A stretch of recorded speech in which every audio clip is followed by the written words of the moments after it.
Hi everyone, thank you very much for tuning in. I'm going to take you through a brief guide to branding, and this is based on knowledge I've picked up over the years running the agency The House, as I have for about 7 or 8 years now. So briefly, I'll give you a brief intro to The House, then I'll take you through our guide to branding, and then I'll give you some examples as well. So, to begin with, we are a branding agency. We do specialise with charities and social enterprises, and we help them tell their story. Now, that's quite broad, and so what we do is focus on brand and design, animation and film, websites and mobile.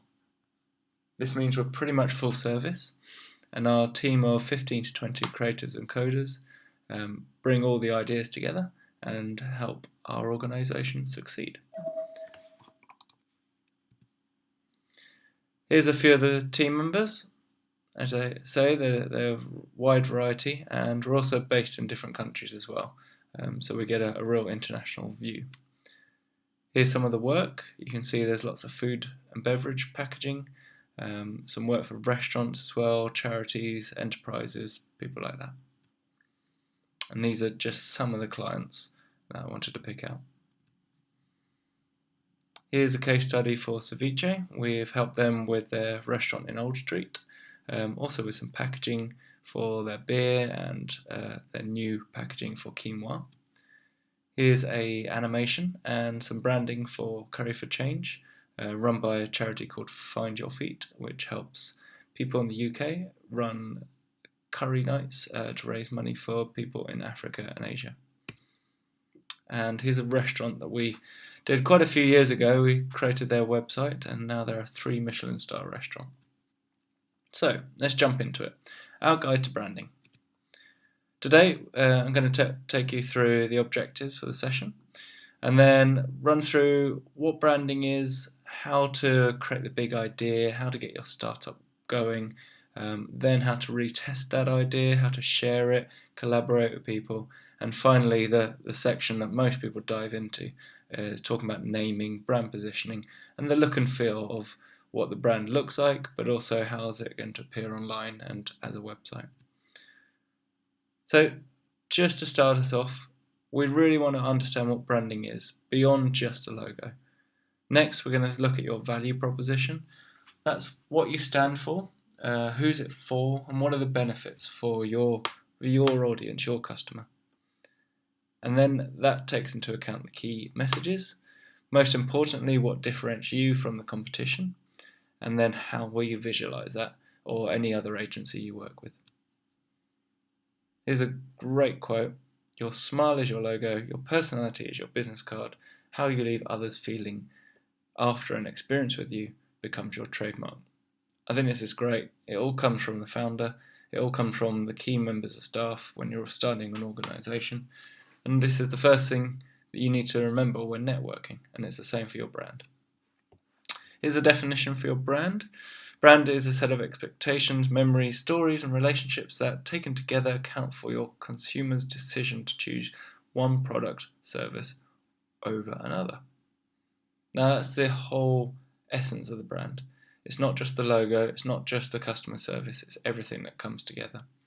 We're going to show the identity. This is the framework that brings all the visuals together, that makes the brand make sense, makes it consistent. And then the logo, the thing of quite a lot of people think is branding, but it's just one element of it. It's the visual mark that people can remember, and hence the word brand, like branding on a cow or something like that. So the first thing I normally ask a client is, what's the big idea? And see if they can actually say it within 10 seconds, within 30 seconds, within a minute. Any longer than that, and if they can't understand the idea or explain the idea, they've probably lost any customer, potential partner, or investor. So it's really important they have that. So have a think about that now, and we'll explore that later on. This is one really good example. This is Olive Branch, and they came to us with a really simple idea, but an effective one. They wanted to sell olive oil. They had the name, but they didn't have much else. They did have an idea, though, that they would create more products in the future, and it wouldn't just be olive oil. So we focused on the live, to live longer, live happier, just as people did in the origins of the product in Crete. And that led on to great success, and they've since created paste and selling olives on their own and jams with olive oil in it, and even fig relishes and things like that. And they're doing really well, stocking in shops and restaurants and even in supermarkets. So it's all about research and market testing. I wouldn't dive in too quickly to creating your logo. I wouldn't dive into making a website unless that's helping you test the market. A few ways to do that. One-on-ones are really great. It's surprising how much information you can get out of people, even if they're just friends or colleagues, maybe family connections. It's really important that you ask a few key questions that you want to know the answer to, or some that you just want to confirm the answer to. Again, if you can widen this market, you can have workshops, maybe with 10, 20 people. Promise them some food, promise them some pizza and beer, and you'll be surprised how many people want to help out. It's a creative process, it's interesting, and you'll find people that are maybe not designers and people creating apps that they'll be interested just to help out. And Typeform or SurveyMonkey are really good to get online and to help people answer the questions really quickly. Might take them 2, 3, 5 minutes, but you could probably reach 100 people via Facebook, Twitter, and any other accounts you have quite quickly. Loop is one example when we collaborated with the client themselves, but also working with the client, we brought on some users. So the platform is targeted at students to write reviews about their schools and colleges. So who better to help us with the branding, the naming, and the brand positioning, but the students. So we got them involved. We had a workshop with them. We looked at their ideas. We shared our ideas, and we collaborated. The results are much better than we would have done on our own, especially as we had left school and left that education environment years earlier. MVPs are minimum viable products, and it's really good to test out your ideas rather than spending, say, 3, 6, 12 months refining things and not working out if it's actually going to work. And you'll find that the MVP doesn't mean that's the final stage. It's MVP 1, MVP 2, MVP 3. You can constantly test throughout the process, be it technology, be it sales funnels, be it design applications. It doesn't really matter. It's always good to test. Great way to do this is to look at what is working already. If you've got Google Analytics, if you have a website, then dive into them first. So often we will have clients come to us with a website and they want a rebrand or refresh of the structure, but they haven't actually looked at any of the data they've collected. So that's the best place to start. One example for us, working with a fast food restaurant, is a company called Libraway, who wanted to start up a restaurant, but obviously without funding and without partners in place, that's quite difficult. So instead we used all their fantastic data, all the information that they had in many page documents, and brought it into an animation, a short animation they could then use to talk to investors and partners and share the idea and build a following and get the investment they need. Networking. This is probably number one for any business. This is a guide what I'm talking about is guide to branding, but I think networking is key for business success as well, and it all ties together. It's key for us when we want to get out and talk to customers and partners, suppliers, and meet potential creatives and coders that we want to work with. It's a really great way to meet people, and equally for any business, it can help create connections. Some examples, these are just a few, some in the charity world, some in the food sector, that can help you along your way. So I advise just getting online, especially Eventbrite and Meetup, and searching for things that are relevant to your industry. Also, Do search for things that are not relevant, because it's nice to get out of your think bubble and into someone else's industry and just see how they do it and see what the differences are. Maybe there's a way to cross collaborate. Unique selling points. This is key, and this is now when we start to think about what does your brand look like and how is your company different from the rest.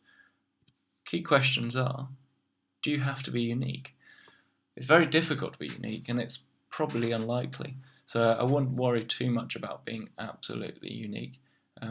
Sometimes if you are, that's great and it's innovative, but maybe there's a reason for it. Maybe the market doesn't exist and it won't exist because it's been tried and tested. If you do decide to be different, how different do you have to be? Is it a little twist on something that exists that makes all the difference? Or is it completely new and innovative that relies on a bit of education for the consumer? There are a few things that can make your product different. It's your customer service. That could be the way forward. You can really encourage people to get to know your team and be trusted that they will always go to the nth degree to help out. Is your product very high quality? And do you know that you can confidently say you're the best? Is it innovative? Is there nothing else out there in the market that can compete against you? I'm sure there will be at some point, but maybe at this stage there isn't. Is it the low price you can guarantee? Have you made the best use of your supply chains so that you can cut all the costs to a minimum? Or is it speed of delivery? Do you have a really strong network? For example, printing canvases or t-shirts that get it to people the next day so that they can have what they want instantly. The key is to stand out, build on your loyal customers, and then grow. It's really about them helping you communicate to the masses. Next up, and this is very important for founders in particular, is to tell your story and have a clear vision, because especially starting out as a company or even a new venture within a company, it's not always easy to keep focused and on the right path. So it's key that you think about why you're doing it, importantly, what was the background, what made you start this new career or start this new campaign, and then have that as a vision for the future. What do you want to achieve? What's the ultimate goal? And how does that change? It's surprising how many founders will come to us and they think they don't have a story and just want to make money. But when you dive a little bit deeper, you can normally find out that they have a really good story. Maybe their family member helped them. Maybe it's something from their childhood. Maybe it's because of the career they've had so far and they've seen a niche. Whatever it is, there's something normally quite powerful. For example, this is a great story from one of our clients called That Hungry Chef. The Hungry Chef is Pratap, and he worked for quite a few years in London in very high-end restaurants. He then travelled the world, took a year off because he wanted to see the delights of Earth. And as he was travelling around, he was eating his way through wonderful ingredients. And after a year of travelling, he came back to the UK, got married, and wanted to start a new business, something that wasn't in the kitchen and didn't have quite as much stress, or perhaps different stress. So he started That Hungry Chef, creating delicious relishes and curry pots. And we wanted to bring that into the brand. So as part of the logo, you can see there, especially on the yellow jar, you have a bite out of the world, and you have the travelling aspect, and there's a real sort of colonial heritage to it as well, which was a must from the brief. Collaboration and the need to create something. This is really now starting to go into the next steps, and we want to think about creating the creative brief and writing this so that there are no misunderstandings between you and the agency or you and the freelance designer. I'll list out some key questions. You can read them through, but I'll go through a couple that I'm really keen on. What does success look like to you? That's a big question. and often leads to the most interesting answers. People are used to answering things like, when do you want it, how much do you want it, how much do you want it to be, what does your organisation do, but what does success look like? That's difficult. And it means that you get to the crux of why they're there, why people are starting the organisation, and what they really want to achieve. And that for us really helps us deliver the right answer for you. It's the right answer for the customer, but also the right answer for the client who's looking to have something they can sell. Fair trade is a great example of telling a story in a really strong brief, which helped us deliver a campaign that could deliver on results. And then also the results are something we can track against, so we can make sure that we're really hitting the mark with our designs. We're going to look at naming, brand positioning, and brand identity. And we tend to find that although they can be done separately, they tend to cross over quite a lot, and it should be a fluid process. In terms of naming, there are a few key questions again. What are your competitors called? That's just knowledge of what the industry is out there, so you don't step on anyone's toes or get confused. Is it relevant to your brand? It does or doesn't have to be. It depends on what the brand is. You might want to include, for example, as an agency, web design in your company name, or you might just want to have a surname of the company founder, and that be the grounding point that people remember. Is it short and simple? Ideally it will be. Helps you get a better domain name. Is it memorable? It'd be good if you can say it to someone once and they'll remember it and have a look at it online.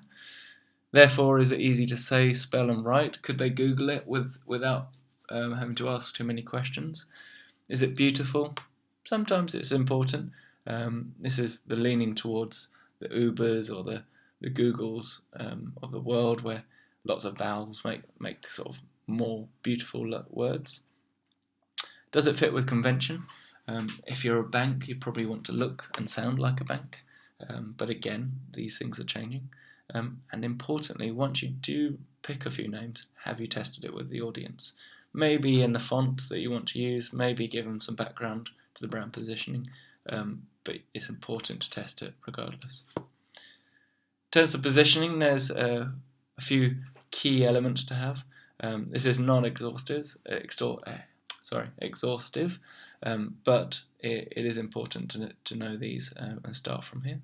So the vision statement. What do you want to achieve?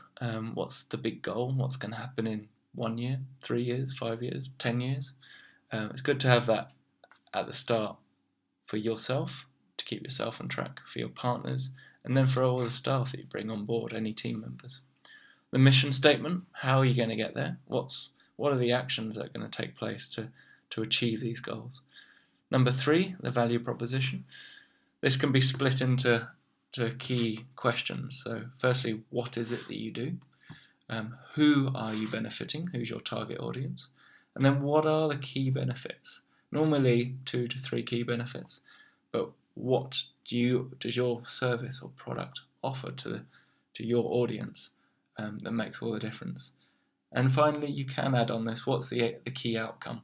Is there a bigger picture to this? Is there a change in the industry, in the sector, in society? What is it that you're making a difference? Number 4, the values. These are more inward-facing, but it's the inward-facing values that you give to your product, your service, and your team, which then can help you communicate out to the world and talk about your company in the right way. Number 5, tone of voice. This is how you do it. How do you talk to people? Is it a very formal company? Is it very traditional? Or is it more free-flowing and playful? Is that part of the brand? 6 and 7 kind of go hand in hand. What's the brand promise? What can you deliver to your customers? John Lewis, for example, is never knowingly undersold. That means that they guarantee that there's quality, that they're the best prices at the best quality, giving you the best value. And then the tagline, for example, ours is dream, create, and amaze, and it really solidifies everything that we do. It's our values as well. It's our vision statement. It's a combination. We like to dream up ideas. We like to collaborate and create with our customers. And then we like to amaze ourselves and to amaze our customers and our clients as well. As I say, the value proposition, this is just broken down so you can see it again. What is your product? Who is the target audience? What are the key benefits? Why does this matter? Why does it matter to them? Why does the organisation exist? That's an added benefit. And then if there are any, what are the key outcomes? Just a quick example of a target audience. We ask key questions. This is more about a website version. Why would certain person want to use the website? What anxieties would they have? What do they do outside of using the website? What are their interests? What are their goals? And it really helps us work out how best to communicate the messages. A different form of target audience profiling, looking at what they're interested in, music, fashion, food, what education they have, what do they look like, who do they support, what sports do they like, anything like that. It just builds a picture.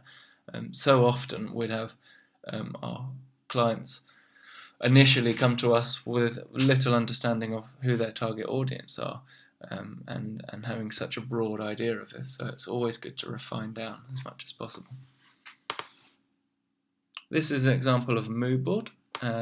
It's more from the visual aspect of starting to turn the creative brief, the target audience, any research you've done into something visual, because one person's clinical and modern is someone else's traditional and boring. So we need to see what that actually looks like. This is just a little taster, but as you can see, there's a real visual element going on. We've got the same sort of colours, fonts, and feel. It's very fresh, it's very on trend in terms of design, and it's something that our designers can then look at and really understand quite quickly what's required from the project. Here's another mood board. This is for a potential Indian restaurant, and you can see it's bright. There's similar pinks and yellows and big bold fonts and a hint of Asia to it, but still with a modern twist. So again, you're pulling out these elements, and they're good discussion points with the client. And finally, here's the third mood board for a charity, and it's about mental health. It's about feelings and difficult situations. So you can get that from the imagery, and some of these images might even influence what we do in terms of the images on the website, in the brand, and brochures and things like that. So in terms of the identity, we have a clear path of how we go about it.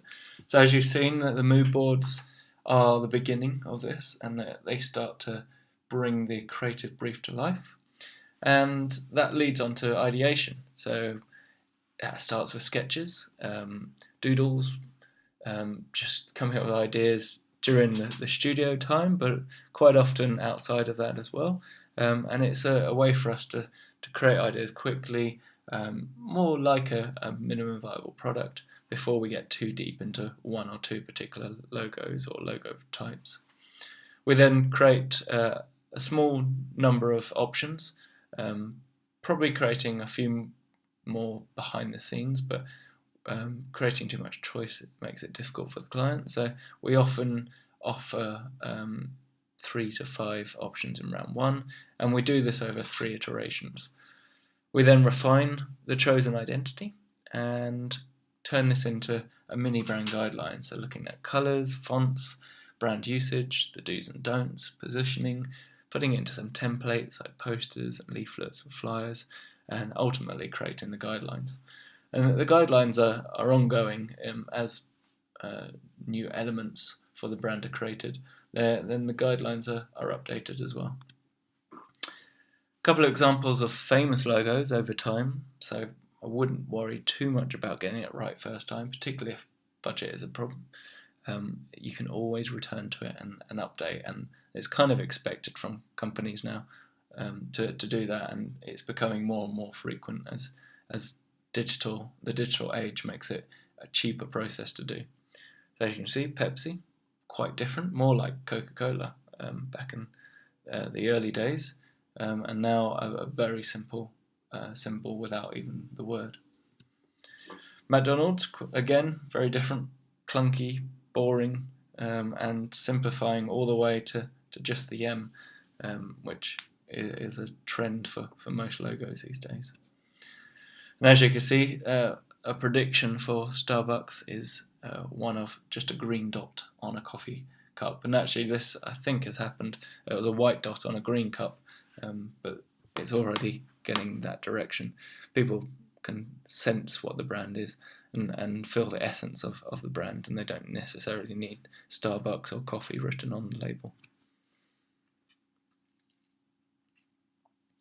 Here's an example of a developed logo identity and how that looks when it's onto packaging as well. We did this quite a few years ago, but the brand still is one of our favourites.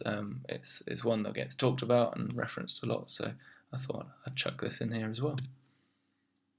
And these are example of brand guidelines. For our Camden, it's a membership scheme for over 50s to talk to each other in Camden and find friendships and network and improve happiness in the area. And as you can see, there's everything from the tagline to the website templates, colour systems, usage of the logo, do's and don'ts, positioning on posters, etc. Coming to the end of the presentation now, and we want to quickly think about online and digital. There are quite a few places you can go to do this for free, as long as you've got time to do it and a little bit of know-how. Squarespace is really good. It's not free, but it's about £10 a month, and you can get pretty complex websites going on there quite quickly. Strikingly is completely free, and it's designed to be a one-pager, and one pages are very good for minimum viable products, so I'd suggest going that route. WordPress is, I think, the most popular CMS in the world. It's completely free, it's open source. Doing it properly requires an agency or good freelance developers, but you can do a free version through their WordPress.com. We work with WordPress.org and create more complex websites, anything from review systems, online learning platforms, e-commerce sites, through just the normal brochure website. There are a couple of other options. Twitter, you can get your message out there and start having conversations very quickly. And MailChimp, love MailChimp. It's free, up to 2,000 people on your mailing list, which will, for most startups, will keep you going for a while.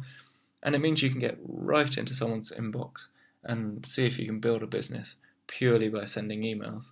For example, every Monday morning, the business could be to send out job leads to your customers, and they could pay for the privilege of you going out and finding that data. So it's worth it trying that route before you even have the website. Here's an example of how to make it responsive. We always work, all our websites tend to start with desktop unless it's specifically mobile friendly and the mobile usage is higher. Then we look at tablet and then we refine that into mobile. Key is to make sure that all the content looks beautiful no matter what screen it's on, but also particularly on small screens is to work out which content is most relevant. For example, a restaurant, the number, the menu, and contact details are key, so they should be on the homepage. And creating a buzz. So I'm just coming to the end now, and it's all about being able to summarize your one-pager and summarize what your company's about. So if you think about what we've gone through very quickly, is your big idea, looking at research, testing it with a network, understanding your value proposition. What does your brand look like? What are the key images to share? How could the brand be used? What's the tone of voice you want to use to get it across? To put that all into one document that could easily be sent to the press, sent out to your potential clients, sent out to partners and suppliers, investors. That's key for something that's quick and easy to understand. You should also try and create something like a tweet, a short sentence just to explain who you are and what you do, and then most importantly, why you do it. So normally I'd ask questions. I won't now, but if you do want to put comments in the YouTube page, then great, we'll take a look at that as they come in. And here are my details. So if you want to contact me directly, feel free to email michael@thehouselondon.com. If you want to tweet, that's The House London, and our website is thehouselondon.com. Thank you very much.